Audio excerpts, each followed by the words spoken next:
A look inside a nuclear submarine as the US responds to threats around the world.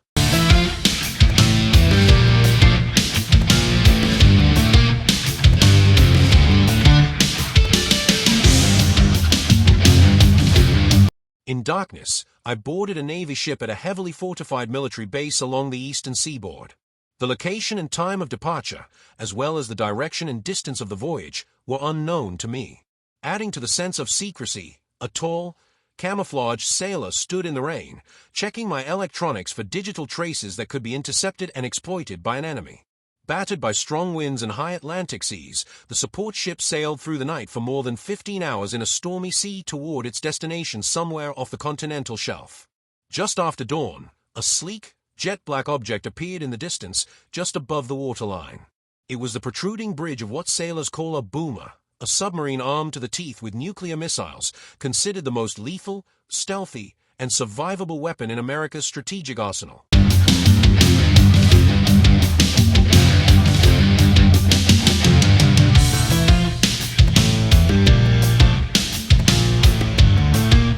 Photographer Philip Montgomery and I had been granted permission to capture life aboard a boomer in a time of great danger.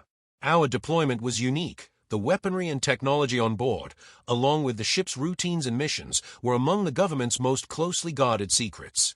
We were told that roughly the same number of civilians granted this level of access, including carrying cameras, as had walked on the moon. Last summer, when I requested the voyage, America was facing dual superpower threats, Beijing's increasingly bold advances in the South China Sea and Moscow's full-scale invasion of Ukraine. Then, in October, the Israel-Hamas war took on new urgency. U.S. warships were deployed to the region, projecting power if the conflict escalated.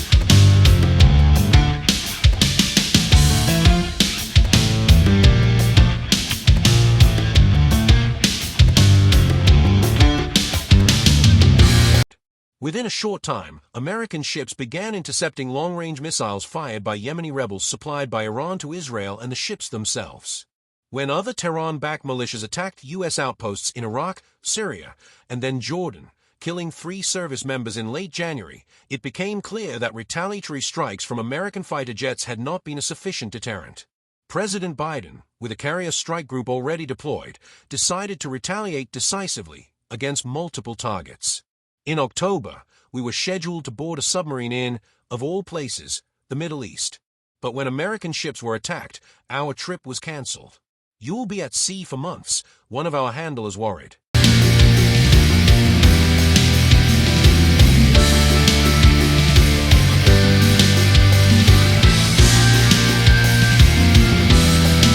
Instead, in November, we were given short notice to fly to a city in the southern U.S. where we would be picked up, escorted to a ship, and then loaded onto a boomer. A senior officer, we were told, was leaving to evaluate a rookie submarine captain, and we would tag along to observe. The submarine would surface briefly, so as not to attract unwanted attention. We were to board the ship, and it would sink. In preparation, I had interviewed more than 24 officials currently responsible for U.S. nuclear doctrine and warfare. And as I gazed at the vast slant on the horizon, the words of a naval captain echoed in my mind: when a boomer-class submarine sails, it does so as the world's 6th largest nuclear power. Now, literally in the middle of nowhere, we arrived at the rendezvous. Heavy rain seemed to be coming from the side. But suddenly, as we approached the submarine, the sun came out. To the starboard side, like a giant, loomed the missile deck of the USS Wyoming. A multi-billion-dollar behemoth slightly longer than the Washington Monument, it could carry up to 160 thermonuclear warheads, nearly as much firepower as India, a country that has stockpiled nuclear weapons for half a century.